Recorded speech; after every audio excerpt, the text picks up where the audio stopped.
رب العالمين والعاقبة للمتقين والصلاة والسلام على سید الانبیاء والمرسلین اما بعد تفسیر القرآن الکریم سورۃ الاعراف آیت نمبر 150 اعوذ باللہ من الشیطان الرجیم ولما رجع موسى إلى قومه غضبان أسفا قال بئس ما خلفتموني من بعدي أعجلتم أمر ربكم وألقى الألواح وأخذ برأس أخيه يجره إليه قال ابن أم إن القوم استضعفوني وكادوا يقتلونني فلا تشمت بي الأعداء ولا تجعلني مع القوم الظالمين۔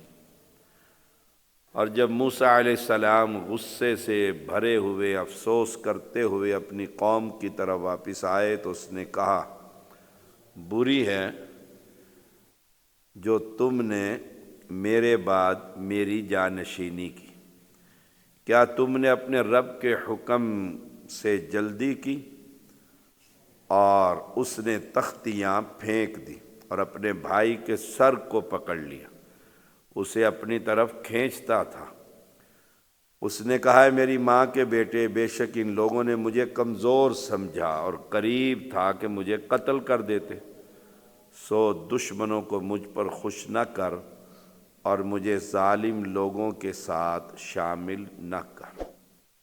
بات چل رہی تھی بچھڑے کی عبادت بنی اسرائیل نے کی، تو موسیٰ علیہ السلام کو اللہ تعالیٰ نے خبر دے دی، تمہارے پیچھے تمہاری قوم نے بچھڑے کی عبادت شروع کر دی۔ تو موسیٰ علیہ السلام پھر بہت غصے میں، آصفہ بہت غصہ جو غضب سے بھی بڑھ کر ہو، جیسے اللہ نے فرمایا فلما آصفونا انتقمنا منہم، پھر جب انہوں نے ہمیں غصہ دلایا تو ہم نے پھر انتقام لیا ان سے۔ تو اللہ کو غصہ دلانا کیا ہے؟ اللہ کے ساتھ شرک کرنا۔ سب سے زیادہ غصہ اللہ کو اس بندے پر آتا ہے جو اللہ کے ساتھ اس کی مخلوق کو شریک کر دیتا ہے۔ بعض اہل علم فرماتے ہیں شدید غصہ اور افسوس میں ایک ہی چیز کی دو حالتیں، کمزور ہو تو اس پر غصہ آتا ہے اور طاقتور ہو تو افسوس ہوتا ہے، کچھ کر نہیں سکتا۔ بنی اسرائیل میں رہ کر موسیٰ علیہ السلام کو ان پر غلبہ بھی حاصل تھا اور ان کی جہالتوں پر بے بس بھی تھے۔ وہ کہتے رہتے تھے الٹی سیدھی بات، تو موسیٰ علیہ السلام غصے اور افسوس سے بھرے ہوئے واپس لوٹے۔ وَلَمَّا رَجَعَ مُوسَىٰ إِلَىٰ قَوْمِهِ غَضْبَانَ أَسِفًا۔ اللہ تعالیٰ نے انہیں خبر دے دی تھی کہ سامری نے یہ شرارت کی ہے۔ دیکھیے سورۃ طٰہٰ، سورۃ طٰہٰ 20 نمبر سورت، اس میں اللہ نے خبر دے دی ہے موسیٰ علیہ السلام کو۔ 85 نمبر آیت، 20 نمبر سورت، پارہ نمبر 16۔ قال فإنا قد فتنا قومك من بعدك وأضلهم السامري، فرمایا ہم نے تیری قوم کو تیرے پیچھے آزمائش میں ڈال دیا اور انہیں سامری نے بہکا دیا۔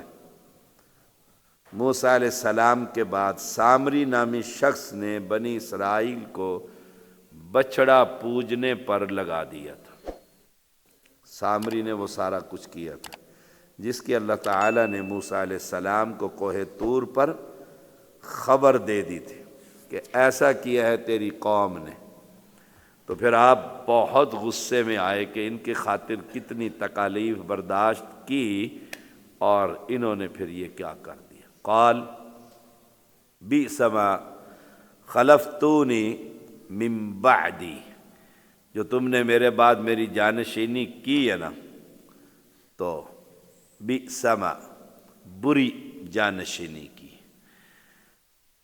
موسیٰ علیہ السلام جاتے ہوئے خلیفہ بنا گئے تھے ہارون علیہ السلام کو۔ امی عائشہ فرماتی ہیں کسی بھائی نے اتنا فائدہ اپنے کسی بھائی کو نہیں دیا جتنا موسیٰ علیہ السلام نے اپنے بھائی کو دیا، کہ آپ کی دعا سے آپ کا بھائی نبی بن گئے تھے۔ بہت، ویسے تو بھائی بھائیوں کے لیے بہت کچھ قربانیاں دیتے ہیں، لیکن یہ سب سے بڑا۔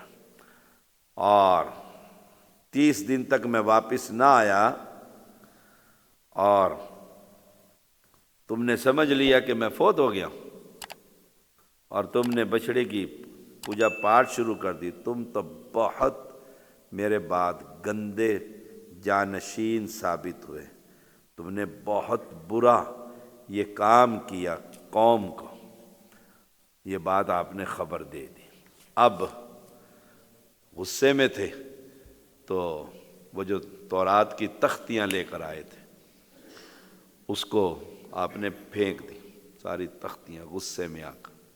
2 صورتیں بنی غصے میں، ایک تو یہ القل الواح، تختیاں ہی پھینک دی، وَأَخَذَ بِرَأْسِ أَخِي، دوسرا ہارون علیہ السلام کو پکڑ لیا غصے کے اندر۔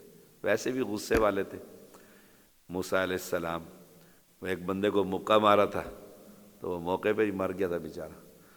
تو موسیٰ علیہ السلام اور قوی بھی بڑے تھے کہ جسے کئی بندے ڈول کو کھینچتے تھے پوری جماعت، آپ نے اکیلے ہی ڈول کو پکڑا، بار مارا پانی دے کے بکریوں کا پانی پلا لو انہیں۔ تو ہارون علیہ السلام کو پھر پکڑ لیا، اپنے خلیفہ کو، نائب کو، جسے آپ بنا کر گئے تھے۔ تو ہارون علیہ السلام نے، رسول اللہ صلی اللہ علیہ وسلم نے فرمایا سنی ہوئی بات آنکھوں سے دیکھنے کی طرح نہیں ہوتی۔ سنی ہوئی بات وہ سنی بھی ہے نا، آنکھوں سے دیکھا کچھ اور ملٹی پلائی ہوتی ہے نا، ملٹی پلائی ہوتی ہے۔ مرچ مسالہ لگا کر اگلا بندہ اگلے کو، وہ اگلا والا، وہ شام تک پتہ نہیں کتنا بڑا طوفان بن جاتا ہے۔ تو موسیٰ علیہ السلام کو اللہ نے خبر دے دی تھی، اور وہ تختیاں جو پھینکی تھی نا وہ پھر ٹوٹ بھی گئی تھی، مسند احمد کی صحیح حدیث۔ اب جب بھائی نے بھائی کو پکڑ لیا تو بھائی نے یہ نہیں کہا تیری قوم نے ایسے کیا تھا، ایسے اور ایسے اور ایسے اور ایسے، جیسے ہمارے بھائی کرتے ہوتے، بیویوں کے پیچھے لگ کر بھائی کے ساتھ جو چاہیں بیوی کروا دے اور کہہ دے، نہ، کتنا خوبصورت انداز ہے۔ یہ نہیں کہا آپ میرے بھائی ہیں، یہ نہیں کہا، بھائی جان ذرا دیکھیں، خیال تو کریں آپ کیا کرنا۔ قال ابن امہ، اے میری ماں کے بیٹے، ماں یاد کروائی کہ ہم دونوں ایک ہی کا دودھ پی کر جوان ہوئے۔ قال ابن امہ، اور آج کل بھی پنجابیوں میں ماں جایا، یہ میرا ماں جایا بھائی ہے، ماں بھائی تو ہے وہ، ماں جایا یعنی ماں کی محبت بھی یاد دلائی، اپنی محبت بھی یاد دلائی، شفقت حاصل کرنے کے لیے، پیار حاصل کرنے کے لیے۔ بھائی بھائی کا دیتا ہے، اور میرے پیسے دینا، آخر دے دوں گا نا، بھائی ہے نا تیرا، دے دوں گا نا، بھائی ہوں نا۔ کوئی چیز سستی پکڑ لے تو بھائی بیچ رہا ہو تو وہ کہتے ہیں اتنے میں دے دو، بھائی اتنے میں تو نہیں، اتنا والا، میں بھائی ہوں نا، مجھے کتنے چھوڑو گے؟ بھائی کی خاطر پھر آدمی کیا کرتے، چھوڑ دیتے۔ تو قال ابن امہ، شفقت حاصل کرنے، اے میری ماں کے بیٹے، ہے تو دونوں ہی اسی ماں کے بیٹے تھے، تو یہ محبت حاصل کرنے کے لیے میں نے تو بڑی کوشش کی ان کو انسان بنانے کی۔ ان القوم استضعفونی وقادوا یقتلونی، 2 باتیں انہوں نے بھی کی، پھر انہوں نے مجھے بڑا کمزور سمجھا۔ ہارون علیہ السلام کو برادری نے، قوم نے بڑا کمزور سمجھا۔ دیکھیے یہ 90 نمبر سورۃ طٰہٰ کی آیت ہے، وہی والی۔ وَلَقَدْ قَالَ لَهُمْ هَارُونُ مِن قَبْلُ يَا قَوْمِ إِنَّمَا فُتِنْتُمْ بِهِ وَإِنَّ رَبَّكُمُ الرَّحْمَٰنُ فَاتَّبِعُونِي وَأَطِیعُوا أَمْرِی۔ ہارون علیہ السلام نے اس سے پہلے ہی ان سے کہہ دیا تھا، میری قوم، اس بچڑے تو صرف تمہاری آزمائش کی گئی ہے، تمہارا حقیقی رب تو اللہ رحمان ہی ہے، بس تم میری تابع داری کرو، سب اور میری بات مانتے چلے جاؤ۔ ہارون علیہ السلام نے ان کو دعوت تو دے دی توحید کی، انہیں سبق تو پڑھا دیا کہ دیکھو تم یہ کیا کرنے لگے ہو سامری کے پیچھے لگ کر، تو انہوں نے مجھے کمزور سمجھا، اور دوسری بات کہی قریب تھا یہ مجھے قتل ہی کر دیتے، یہ مجھے قتل ہی کر۔ ابھی آپ نے دیکھا نہیں، بڑی ویڈیو وائرل ہوئی بھی ہے گجرانوالہ کی، شیخو پورہ گجرانوالہ کس علاقے کی ہے، گجرانوالہ کی پھپھو اہل حدیث تھی، اور وہ آیا بھتیجا اور اس نے چھرے سے ذبح کیا کہ یہ کہتی ہے اللہ کے علاوہ کوئی عالم الغیب نہیں، لو لہان اور خون میں خود ہی بھرا ہوا سارا گھر بڑا، اور وہ اہل حدیث تھی عورت، اسے پکڑ لیا گورنمنٹ نے، اس نے کہا یہ کہتی تھی اللہ کے علاوہ کوئی اور جانتا ہی نہیں غیب، تو میں نے اس لیے ذبح کیا۔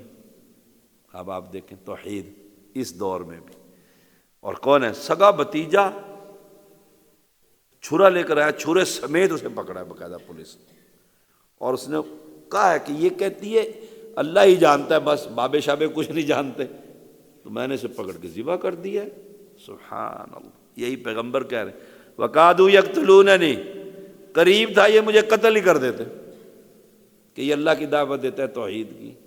رسول اللہ صلی اللہ علیہ وسلم کو سنانے کا یہ واقعہ مقصد یہ ہے کہ دیکھو تمہارے سے پہلے بھی، آپ سے پہلے بھی پیغمبر جو آئے ان کو بھی یقتلوننی، اور ایسے ہی رسول اللہ صلی اللہ علیہ وسلم کے گلے میں کپڑا ڈال کر، وہاں بھی ابو بکر کا قول رضی اللہ قرآن ہے اتقتلون رجلا ان یقول ربی اللہ، اس لیے قتل کرتے ہو یہ کہتا ہے رب اللہ، اور آج بھی یہی بیماری، تو کہا یہ مجھے قتل ہی کر دیتے۔ فلا تشمت بی الاعداء، اب جب آپ نے پکڑ لیا اور انہوں نے پھر آگے سے دلیل پیش کی، اور پھر اب وہ کہتے ہیں تیسری بات کہی کہ دیکھو دشمنوں کو مت ہنساؤ، وہ ہمارے پنجابی کہتے ہیں شریکاں نو نہ ہنساؤ، یہی بات ہے۔ فلا تشمت بی الاعداء، شماتن کا معنی کسی نقصان پر دشمن کا خوش ہونا، نقصان ہو جائے نا تو مسلمان کو کسی دوسرے پر ہنسنا نہیں چاہیے۔ کل ہی ہم آ رہے تھے تو وہ ہمارے بالکل ہمارے آگے موٹر سائیکل، وہ سڑک ایک اتنی سی اونچی تھی، اتنی سی، وہ موٹر سائیکل اس پہ چڑھانے لگا تو وہ پھنس گیا، وہ عورت بچہ سڑک کے اوپر، بالکل دوسری گاڑی اس کے سر پر ایسے تھی، اللہ نے اسے بچا لی۔ تو کیا کرنا چاہیے اس وقت؟ ہاں نا، الحمدللہ الذی عافانی مما ابتلاکم بہ وفضلنی علی کثیر، یہ دعا پڑھو۔ تو موسیٰ علیہ السلام کے اس انداز پر دشمن تو خوش ہوں گے کہ بھائی کو پکڑ لیا، اور دشمن کون تھے؟ دشمن کون تھے؟ وہ بچھڑا بنانے والا سامری اور پوجا پاٹ کرنے والے بنی اسرائیل، وہی دشمن تھے۔ وجہ کیا تھی؟ توحید کی، عقیدے کی۔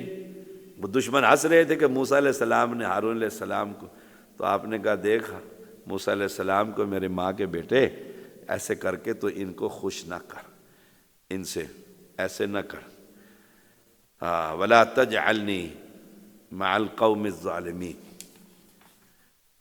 وَلَا تَجْعَلْنِي مَعَ الْقَوْمِ الظَّالِمِينَ، اور یہ کہہ کر کہ قصور میرا ہے، میں نے بچھڑا بنایا، میں نے انہیں کہا تھا عبادت کرو، مجھے ظالموں میں شمار بھی نہ کر۔